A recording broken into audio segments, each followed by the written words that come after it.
Bom dia, um dia maravilhoso, um dia ótimo, um dia incrível para todos nós, na presença do Senhor. Como Paulo inicia o capítulo 4 da carta que ele escreveu a Timóteo, especificamente para Timóteo, orientando de como ele deveria conduzir a igreja, ele fala na presença de Deus e de Jesus Cristo, que há de julgar os vivos e os mortos por sua manifestação e por seu reino. Eu exorto solenemente, firmemente, severamente, pregue a palavra, esteja preparado a tempo e fora de tempo, repreenda, corrija, exorte com toda a paciência e doutrina. O que é doutrina? O que significa doutrina? Doutrina é um conjunto de ideias, um conjunto de princípios que serve de base para um sistema. Esse sistema pode ser político, ele pode ser religioso, ele pode ser filosófico. É um conjunto de ideias, né, e um conjunto de princípios que serve de base. Por exemplo, as 10 palavras, os 10 mandamentos, serve de base para a doutrina da lei que Deus colocou para nós, né? E depois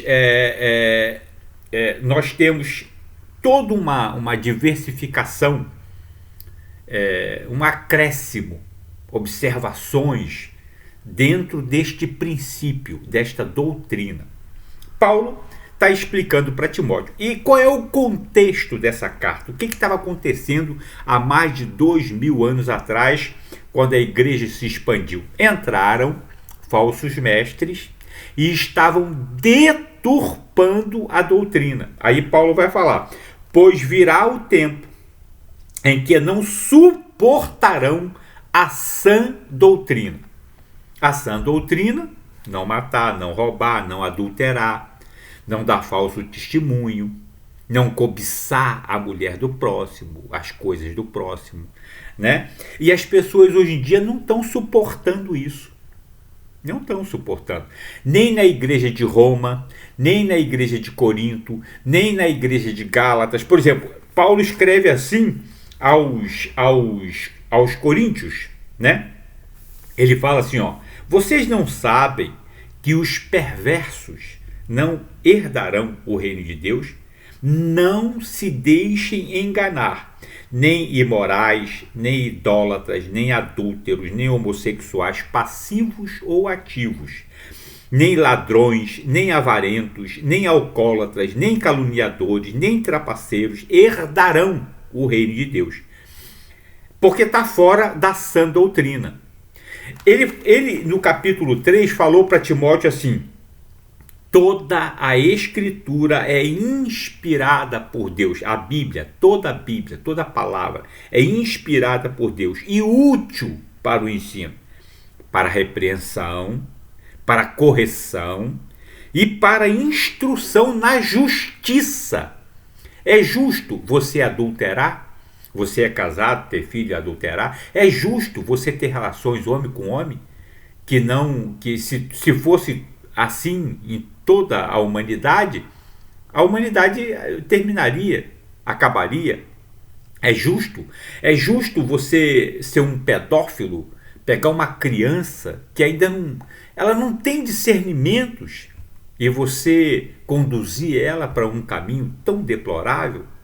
Né? E não só isso, Paulo também escreve para a igreja de Coríntios, para a igreja de Roma, para também a igreja dos Gálatas, que rapidamente perverteram a sã doutrina e voltaram ao passado. Ele escreveu assim: ora, quais são as obras da carne? Não são manifestas imoralidade sexual, impureza, libertinagem, idolatria, feitiçaria, ódio, discórdia, ciúme, ira, egoísmo, dissensões, facções, inveja, embriaguez, orgias e coisas semelhantes. Eu os advirto, como antes já os adverti, aqueles que praticam essas coisas não herdarão o reino de Deus. Paulo escrevendo. João escreveu também lá em Apocalipse, no capítulo 21, e reforçou no capítulo 22 de Apocalipse. No capítulo 21 ele disse, no verso 8, mas os covardes, os incrédulos, os depravados, os assassinos, os que cometem imoralidade sexual, os que praticam feitiçaria, os idólatras, todos os mentirosos, o lugar deles será no fogo, no lago de fogo que arde com enxofre. Esta é a segunda morte. E no capítulo 22, ele diz, fora ficarão os cães, os que praticam feitiçaria, os que cometem imoralidade sexuais, os assassinos, idólatras, todos os que amam e praticam a mentira. Então, nós temos uma confirmação, nós temos uma definição, e Paulo agora está falando para Timóteo e repetindo o que é a sã doutrina, né? Ele já no capítulo 3, ele tinha advertido, né? Ele falou para Timóteo, nos últimos dias sobrevirão tempos terríveis. Olha para os dias de hoje, olha a libertinagem, a imoralidade sexual, olha os políticos, a doutrina da política, querendo aprovar casamento entre pai e filha, mãe e filho, entre irmãos, querendo aprovar a pedofilia, querendo aprovar o assassinato, que é o aborto também. Olha para os dias de hoje, né? E isso entrou dentro da igreja e dividiu a igreja, como estava escrito na palavra. Ele diz, toda a escritura é inspirada por Deus. Toda a escritura. Não fica fora nada. E ele escreveu para Timóteo que haveriam tempos terríveis, né? Os homens serão egoístas, avarentos, presunçosos, arrogantes, blasfemos, desobedientes aos pais, ingratos, ímpios, sem amor pela família, Olha o que nós estamos vendo nos dias de hoje, né? Irreconciliáveis, caluniadores, sem domínio próprio, cruéis, inimigos do bem, traidores, trapaceiros, soberbos, mais amantes dos prazeres do que amigos de Deus, tendo aparência de piedade, de bondade, aparência, mas negando o seu poder, o poder de Deus. E ele está explicando para Timóteo aqui agora, no capítulo 4, né? Na presença de Deus e de Cristo Jesus, que há de julgar os vivos e os mortos, por sua manifestação, porque ele vai voltar, e por seu reino, eu exorto solenemente, pregue a palavra. Pregue a palavra. Isso é evangelizar. Pregue a palavra. Esteja preparado a tempo, fora de tempo, repreenda, corrija, exorte com toda paciência e doutrina. Pois virá o tempo em que não suportarão a sã doutrina. Ao contrário, sentindo coceira nos ouvidos, juntarão mestres para si mesmos, segundo os seus próprios desejos. Então, essas pessoas que vão comprar bênção, que vai levar rosa de 7 dias para casa, que amarra fitinha, que anda carregando imagem para cima e para baixo, né, que diz que homossexual não tem problema não, pode fazer, não vai para o inferno não, né? É deturpação da doutrina, que é muito claro que vai ser punido, severamente punido, né? Ele fala, pois virá o tempo em que não suportarão a sua doutrina, ao contrário, sentindo coceira nos ouvidos, juntarão mestres para si mesmos, segundo os seus próprios desejos. Eles se recusarão a dar ouvidos à verdade. Vai falar que tu vai para um desses que vai para o inferno. Vai, até te bate. Voltando-se para os mitos, você, porém, seja moderado em tudo, suporte os sofrimentos, faça a obra de um evangelista, cumpra plenamente o seu ministério. Eu já estou sendo derramado como uma oferta de bebida, está próximo o tempo da minha partida. Combati o bom combate, terminei a corrida, guardei a fé. Agora me está reservada a coroa da justiça, que o Senhor, justo juiz, me dará naquele dia, e não somente a mim, mas também a todos os que amam a sua vinda. Eu amo a vinda de Jesus. Ora vem, Senhor Jesus. Procure vir logo ao meu encontro. Aí ele começa a falar de pessoas que se desviaram da igreja e abandonaram o bom caminho, a sã doutrina.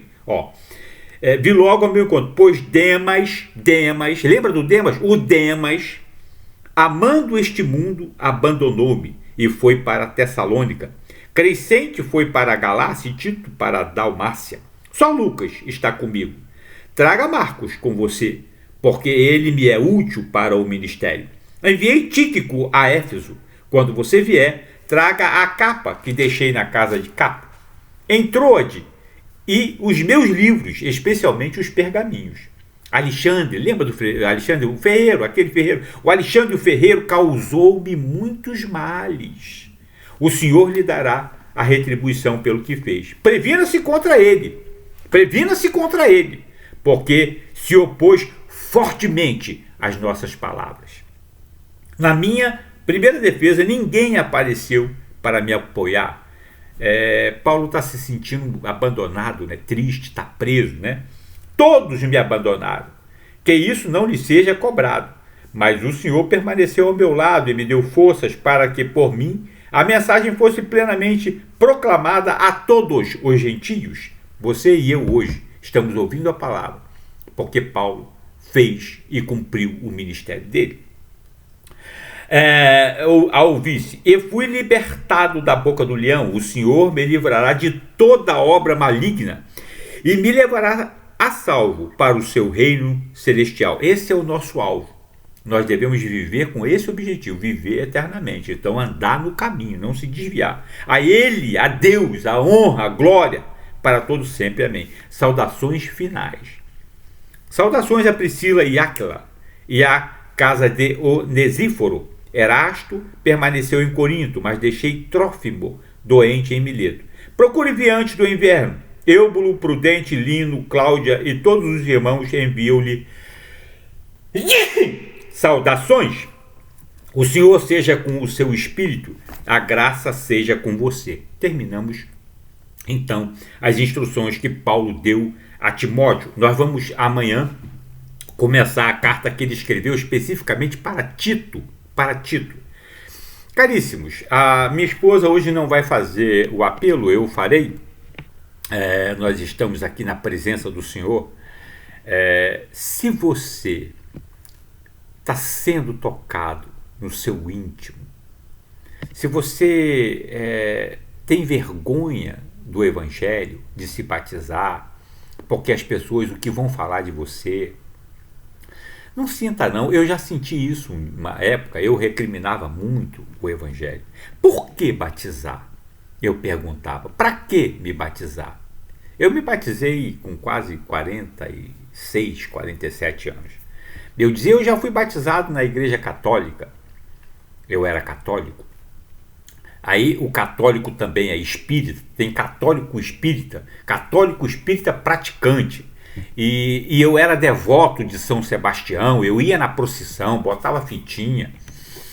Eu posso dizer para você que tudo isso, eu também acreditava em reencarnação, tudo isso ficou para trás, né? É o que Paulo está escrevendo para Timóteo, quando pessoas do mundo que praticavam inclusive o ocultismo, a gente leu, lá em Éfeso, né? Mais de 50 mil, naquela época era dracmas, em livros foram queimados em praça pública. Não obrigado, as pessoas abandonaram aquele caminho, como eu um dia abandonei. E eu posso dizer que eu me sinto livre.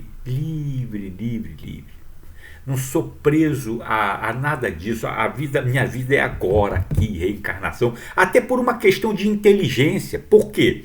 As pessoas que vivem como eu vivia, na esperança de queimar karma, eu via que eu fazia uma coisa boa e três ruim, uma coisa boa e três ruim. Eu nunca ia queimar meu karma nunca. Se você olhar para a humanidade só piora, ninguém melhora, só é deplorável a situação da humanidade. E a questão da reencarnação, até por uma questão de inteligência, eu falei, poxa, Se eu acredito nisso e isso não for verdade, eu estou lascado. Eu vou para o inferno.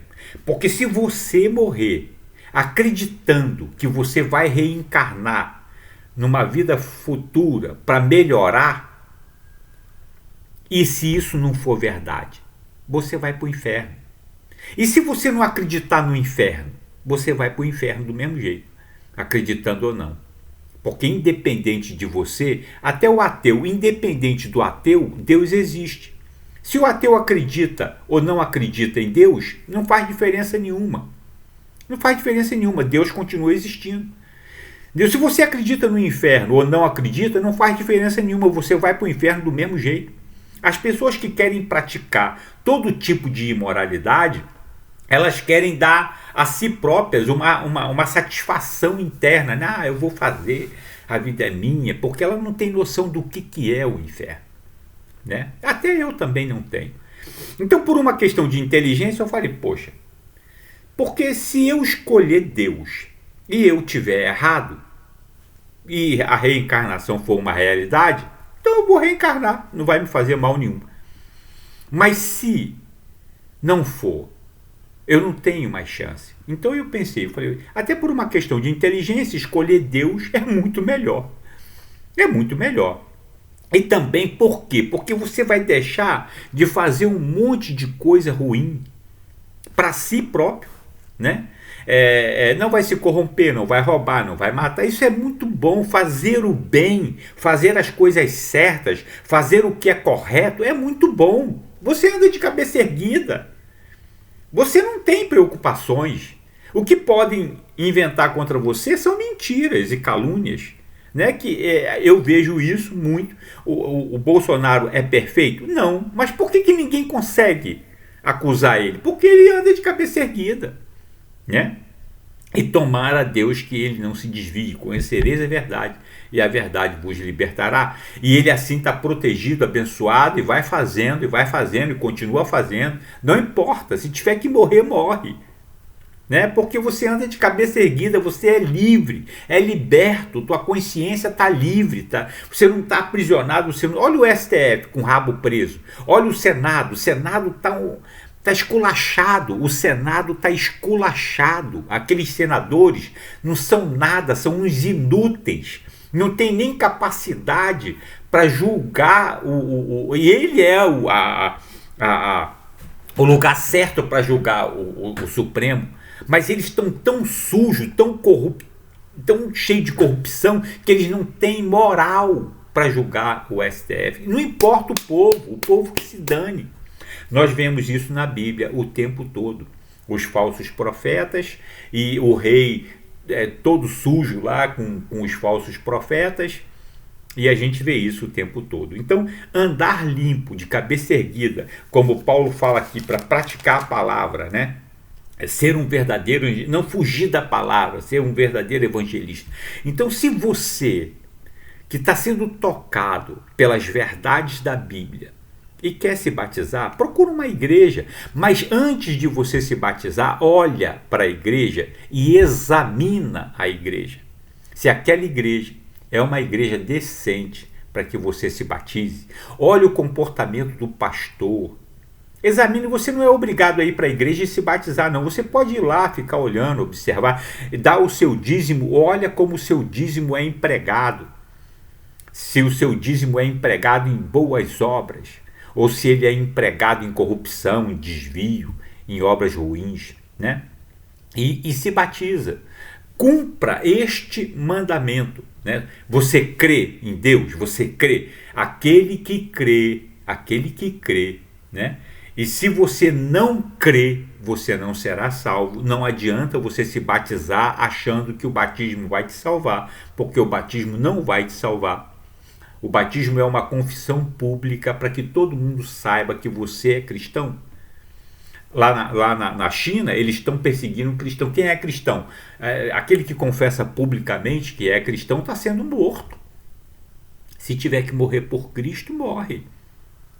Morre. É para isso que você foi levantado. Paulo morreu, Pedro morreu, João morreu. Os apóstolos foram crucificados, degolados, mas não negaram Jesus. Então, que se você está sendo tocado, eu estou falando com toda a tranquilidade do meu coração, porque um dia aconteceu comigo. E eu falei, eu quero esse Deus, eu quero andar nesse caminho, eu quero me afastar de todos os caminhos ruins da minha vida, né? Eu quero verdadeiramente, pago o preço, porque isso não quer dizer que você não tem que cumprir o seu castigo na lei, não, na lei do homem, não. Você paga o preço, mas você vai cortando na sua carne e você vai se ajustando e lê a Bíblia. Toda a escritura é inspirada por Deus, útil para o ensino, para a repreensão, para a correção, para a instrução na justiça. Esse negócio de amorzinho, de que Deus vai passar a mão na cabeça de todo mundo, vai fingir que os teus pecados não ocorreram. Olha para a Bíblia para ver se ele não puniu Israel, não mandou de volta para a escravidão lá da Babilônia. Vê se ele não puniu Davi severamente. Entendeu? Você vai pagar, né? Mas você vai ser perdoado e você vai ter a porta aberta, o ticket para você poder entrar no céu e morar na eternidade com Deus. Tá bom? Levanta suas mãos, entra no seu quarto e fala: Senhor, eu quero, Senhor. Eu quero, Pai. Eu quero confessar publicamente que o Senhor tocou meu coração e que eu quero me redimir dos meus pecados. Eu quero acertar o meu caminho. Eu quero pagar as minhas dívidas agora, Pai, nessa vida, Pai, porque não há outra. A outra é só para julgamento e eu não quero ir para o inferno. Eu quero morar com o Senhor. Eu quero largar a homossexualidade. Eu quero largar a pedofilia. Eu quero me curar. Me cura, Senhor, porque só o Senhor pode me curar dessa lepra da minha alma. A minha alma, o meu espírito está cheio de doença, cheio de lepra. A minha mente está cheia de imundícia. Me limpa, Pai. Me lava com a Tua palavra. Me ajuda, Pai. Eu quero a Tua ajuda. Eu quero, Pai. Me ajuda para eu vencer todos esses maus pensamentos, toda essa coisa ruim de dentro de mim, Pai. Essas coisas que me atacam dioturnamente. Me limpa, me lava, Pai. Eu quero me batizar. Eu quero Te confessar como o único Senhor da minha vida. Eu quero largar tudo e ser livre, Pai. Livre, livre, Pai. Liberta-me, Senhor. Libertação é o que eu Te peço. Em nome do Senhor Jesus. Amém. Aí você vai, procura uma igreja e se batiza. Tenha um dia ótimo. Deus te abençoe, tá bom? Fica com Deus. Senão vai para o inferno.